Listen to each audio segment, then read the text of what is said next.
Good morning, guys. Today we're going to be talking about chapter 39 from Story of the World. So we'll be in India and Pakistan, and then we'll swap over to Iran and Iraq. So let's see. Here we go. So in India and Pakistan, we kind of skipped over this part of the previous chapter. But if you remember back in India, the last time that we read about India, we talked about Gandhi. You remember Gandhi believed that India should be free, that there should not be Western power, Western control in India, and he began to speak up. He began to speak up for India's independence, and he began to write a lot about India's freedom, and he began to encourage people to use nonviolent attacks against the British, because remember the British had control of India at this point. And so he's the one that encouraged the people to use boycotting and to not send their kids to British schools. You guys can look back and read about that again if you want to. And remember, this whole movement for freedom, this nonviolent fight for freedom, was known as Satyagraha. So Gandhi had started this fight for independence, but unfortunately he passed away before he could see it come to fruition.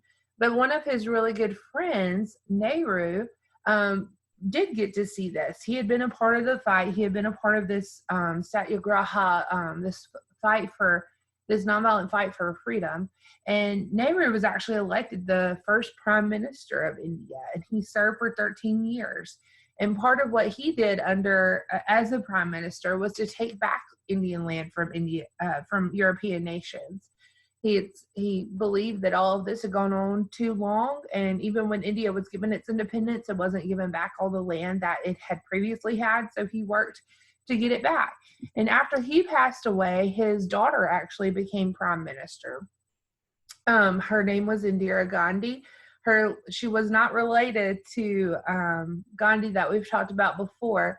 Your book makes the note that Gandhi in India is a pretty popular last name, kind of like Smith or Johnson or whatever other popular last names you could think of down here in the South. So she wasn't related to Gandhi, but that was a popular last name. And so she becomes the first prime minister of India, and it's a big deal that she's a woman and is a prime minister of India as well. And she actually convinced the United States to help India with financial aid, or with money, and with grain to help feed the poor in India. But she runs into some problems due to a previous settlement. I don't think we covered this, but back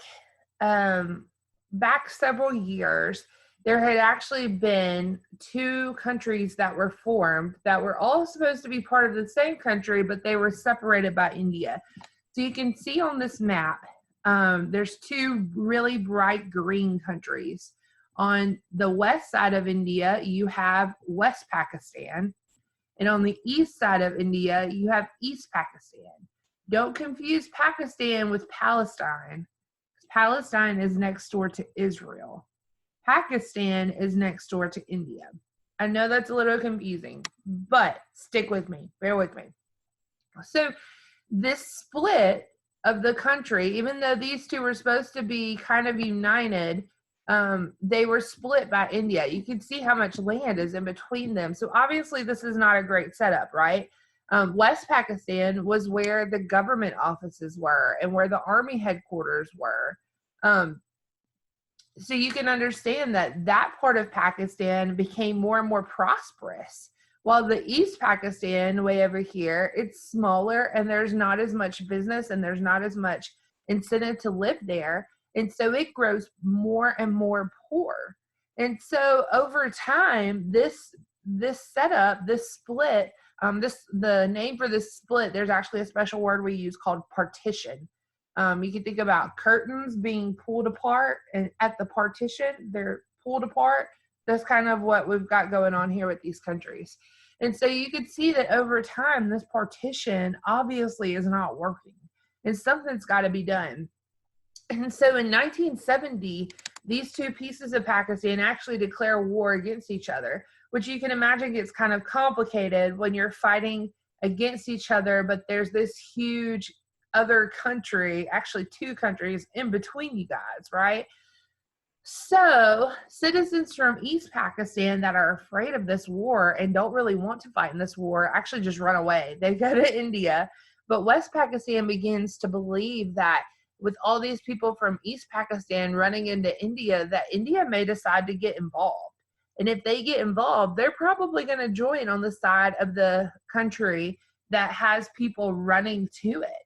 So they would probably, if India decides to get involved, they'll probably join on the side of East Pakistan. And they weren't wrong. But West Pakistan kind of makes things worse, because in order to try to convince India not to get involved on behalf of East Pakistan, West Pakistan decides to bomb their airports, which I'm not really sure exactly what their train of thought was, because if you bomb a country's airports, they're even less likely to join on your side. But that was the approach they took. And after they bomb, after West Pakistan bombs India, East Pakistan decides, you know what, we don't really want to have any affiliation with West Pakistan at all. So they actually changed their name. And in 1971, what was formerly East Pakistan renames itself Bangladesh. And West Pakistan at this point drops the West, and they're just Pakistan. If there's no longer an East Pakistan, then there's no longer a need for there to be a differentiation between East Pakistan and West Pakistan. So East Pakistan becomes Bangladesh, and West Pakistan is just Pakistan. And Bangladesh, that was formerly East Pakistan, now is going to receive help from India because India's airports had been bombed. So this is kind of the new setup we've got here. You can see the yellow is Pakistan, the orange is India, and the little green over here is Bangladesh. Meanwhile, you have some other things going on in India. You have the Sikhs, who are a religious group in India. They believe that there was only one God.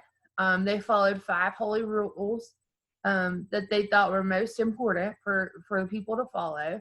They had actually once been warrior princes and had fought in the bodyguard or had served in the bodyguard. And so as a result of this warrior prince kind of mentality, they take that and conform it into modern times and serve as the bodyguard. But they really wanted their own country. They saw that Israel had been given its own country. They saw that other religious groups had been given their own countries, or at least their own territory. And so that's what they wanted for themselves too. And so in 1984, they are given a piece of land called the Punjab. But the problem was that Hindus in this area also wanted their own territory. And so Indira Gandhi thought, well, if I'm giving the Sikhs their own territory, then I should probably give the Hindus a piece of territory too. And so instead of giving them their own separate territory, she takes a part of the Punjab and gives it to the Hindus, which causes a lot of problems with the Sikhs. They didn't want to share their land with anybody else. They thought it was a huge accomplishment that they had gotten land anyway. And so this leads to a lot of conflict, and it actually leads to terrorist attacks. The Sikhs begin to attack the Hindus of India, and they were kind of strategic about it. If you guys remember the Golden Temple at Amritsar that we talked about, where there was actually a huge attack by the British against India, or against Gandhi and some of his followers, the Sikhs actually set up headquarters at this Golden Temple at Amritsar. They had a rule that because this was a sacred place, that police were not allowed to invade. So by setting up headquarters at the Golden Temple and carrying out terrorist attacks and then retreating to the Golden Temple, they thought that they were making themselves safe from the police. They thought they could just attack whoever they wanted to attack, and they would never get caught, or they'd never get in trouble for it, because they were in the Golden Temple and the police weren't allowed to come there. And so eventually, though, as they carry out more and more attacks, Indira Gandhi realizes, we're just going to have to invade it because they keep running back to this holy place, and we cannot allow these terrorist attacks to continue. Innocent people are losing their lives. And so she eventually ordered the Golden Temple to be invaded, and almost 1,000 Sikhs were killed, which at this point, she probably should have gotten new bodyguards that weren't Sikhs. And her government officials tried to warn her, hey, you probably need new bodyguards that aren't Sikhs. But she was really confident in her bodyguards and thought that they were trustworthy, so she refused to get rid of them. But unfortunately, they were the ones who warned against it were correct, and her bodyguards end up assassinating her. So she was assassinated by her Sikh bodyguards. Another tragedy struck India in Bhopal. The Bhopal was actually the location. Y'all, something has bit me on my foot. I'm sorry, I keep looking down. Bhopal was the location of an American company that made pesticides, which you should know are chemicals to kill insects on crops and on grasses. So they're very popular in flower beds and in gardens, and especially with farmers who have lots of crops to keep safe. So at Bhopal, though, there was actually a huge explosion due to this gas, methyl isocyanate. There was actually 27 tons, y'all. Every ton is 2,000 pounds. That's a lot of gas that is escaping, right? So overnight, 27 tons of methyl isocyanate. I hope I'm saying that right. Isocyanate. I think that's it. Overnight, with this much gas that has escaped, at least 3,000 people died. The government of India actually estimates closer to 15,000 people died overnight. And those who didn't die were definitely exposed to different harmful chemicals and gases that have repercussions later on. And this is considered the worst industrial disaster ever, even to date. Which an industrial disaster is a disaster that's caused by factories or manufacturing. And the American company, Union Carbide, never came back and cleaned the mess up. So you can imagine what kind of taste of Western powers this leaves in the people of India's mouth. The CEO of this company is actually still considered a fugitive by Indian law, which is kind of interesting. But all of these things together make you kind of see what India was dealing with. They had a lot on their plate. They had a lot going on. Meanwhile, over in Iran and Iraq, there's a different kind of conflict going on. Iran had formerly been known as Persia, so they're the same, but it had become an independent country after the World Wars, and it was ruled by a Shah, which is another word for a king, and it was also ruled by a prime minister and an elected assembly, which was the Majlis, if you guys remember talking about them. Mohammad Reza Shah Pahlavi was the Shah of Iran at this point. And you had another guy who was the prime minister, Mohammad Mossadegh. He was a bit of a character. He was an interesting guy. He reminds me a little bit of Rasputin over in Russia. He's got some quirky, a little bit of, I hate to say weird because weird sounds so mean, but he was a little weird. He was the prime minister of Iran, but he would actually wear his pajamas to state gatherings. And it wasn't a pandemic. I'm sure some of you guys may be in your pajamas, which is a little different when you're at home, right? But he would actually wear his pajamas to official state gatherings. And he tended to burst into tears for no reason at all. And he actually ordered his bed to be carried into the elected assembly, into the Majlis meetings, so that he could give his speeches laying down. But he really did have some big ideas, and he thought that Iranians should control all of the oil being pumped out of Iran. And so he seized control of all of Iran's oil fields. But this led to conflict with the countries who had formerly held control of these oil fields, namely the British, who had spent a lot of time and money investing into the oil fields in Iran. And so whenever Iran claimed control of these oil fields, the British said, okay, well, we just won't buy oil from you. Why would we buy oil from you if you're going to take this away from us? And so this led to an overproduction of oil in the Middle East. And you have a lot of oil that is just sitting, and it's not being bought for the price that it once was, because of the overproduction there, and because of Britain's refusal to buy from Iran. And so the British and its allies decided to come up with a plan to get Mossadegh out of control, out of the prime minister role in Iran. And they called this Operation Ajax. This mission was Operation Ajax. And so the American and British, I can't talk. The Americans and the British trained Iranian soldiers to take over the Iranian government. And they were successful in doing that. The Americans and the British actually sent helpers to go and help, but the Iranian people were the ones that did the bulk of the work. And with Operation Ajax, the prime minister was arrested. He was accused of treason and he was put in jail. And the Shah was allowed to return to Tehran. And Tehran is the capital of Iran. So the Shah regains power in Iran, but he was very disliked because he was very rich. He had become rich off of the oil fields in Iran. And most of the people in Iran were not rich. And so they had a really big problem with their leader being so rich, and with him not helping them, even with the money that he did have. But he becomes even more unpopular because he wanted to make Iran more westernized. Remember, Iran is wanting to get rid of the control of the West. And so when he turns and tries to make things more Western, it doesn't go very well for him. One of the good things he did, though, is he gave the women the right to vote there.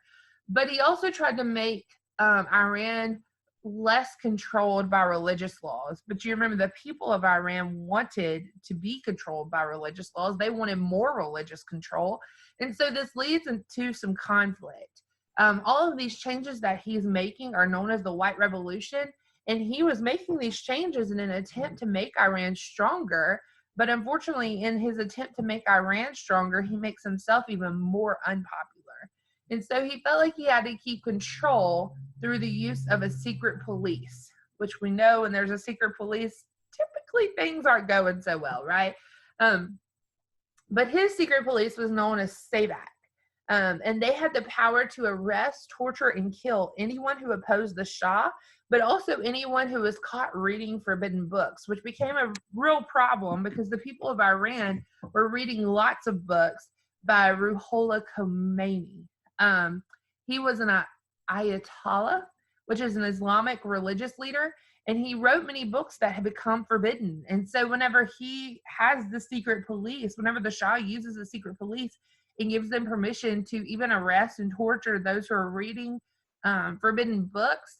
A lot of people run into problems because they are reading forbidden books by this Ayatollah. And Khomeini hated the White Revolution. He hated all of these different changes that the Shah was making because it went against Muslim religious practices. Khomeini wanted Iran to become ruled strictly by Muslim laws and strictly by Muslim trains of thought. And so he was directly opposed to what the Shah wanted to do. And eventually Khomeini is actually ordered to leave Iran. And the leader of Iraq actually kind of follows up with this and says, no, really, you need to go. So he leaves Iran, but he still has a huge following, and he's still convincing Iranians to riot against the Shah. And eventually, in 1979, the Shah is forced to flee because of his unpopularity. And whenever the Shah fled, Khomeini kind of takes control of the situation, and he comes back to Iran, and it begins the Iranian revolution. Iraq is right next door to Iran. It had been an ally of Iran at different points. Iraq had actually been under the control of Great Britain until it was able to rule itself. And Iraq was actually established after World War I with with land and territory that had previously belonged to the Ottoman Empire, to the Ottoman Turks. And so Iraq, though, eventually came under the control of the Ba'ath Party, and the Ba'ath Party wanted all Arab nations to rule themselves without any help from the Western nations. So you would think that they would kind of join with Khomeini, who wants the same thing for Iran, but the president of Iraq does not agree with Khomeini. This is the president of Iraq, and he actually remains the president up to, not very long ago. He became a dictator in Iraq, and he caused a lot of problems between Iraq and the United States. Even that's why he's part of the reason that the U.S. and Iraq have issues, and Iraq and the U.S. actually went to war. But Saddam Hussein becomes the president of Iraq during this time period, and he really wanted control of the Shat al-Arab. The Shat al-Arab was the meeting place of the Tigris and Euphrates rivers, and it gave whoever had control of the Shat access into the Persian Gulf. And in 1979, or I think it was in 1975, Iran and Iraq had agreed that Iran would have control of this area. But when the Shah ran away, when he fled in 1979, Hussein decided, this is my chance. I'm going to try to step in and get control for Iraq instead. And so September 22nd of 1980, Iraq actually invaded Iran, and they thought this was going to be a very quick war. It was going to be a quick takeover. They'd be in and out, and they'd have control. But this war between Iran and Iraq over the Shat al-Arab actually lasted for 8 years. And each country would bomb the other country's oil wells. So you can imagine what kind of explosions are going on here. Imagine dropping a Mentos into a Coke, but like on a much, much bigger scale. Those are the kinds of explosions that you're having all throughout these countries. And so inevitably, a bunch of innocent people are killed. Over the 8 years, about 1.5 million people are killed. And so in 1988, 8 years later, the war finally ended. They kind of declared a stalemate, and Iran kept control. So after 8 years and all these people dying and all these oil wells being bombed, Iran keeps control and nothing changes. And we'll come back to Iran and Iraq in the not so distant future to see what happens there. So you guys, if you have any questions about anything that we went over today, shoot me a message on ClassReach. Tomorrow during office hours, we're actually going to have a special guest. Ellie Catherine's dad, who has served in Afghanistan, is going to be joining us on Zoom to teach us about the government setup of Afghanistan. I think it's going to be really cool. So if you have any questions about Chapter 39, shoot me a message on ClassReach so I can clear those up for you, and come with any questions you may have about Afghanistan or any questions you may have for Ellie Catherine's dad and his service to our Zoom office hours tomorrow. And let's be sure that we tell him thank you for serving and for aiding and keeping us free as well, okay? I'll see you guys next time.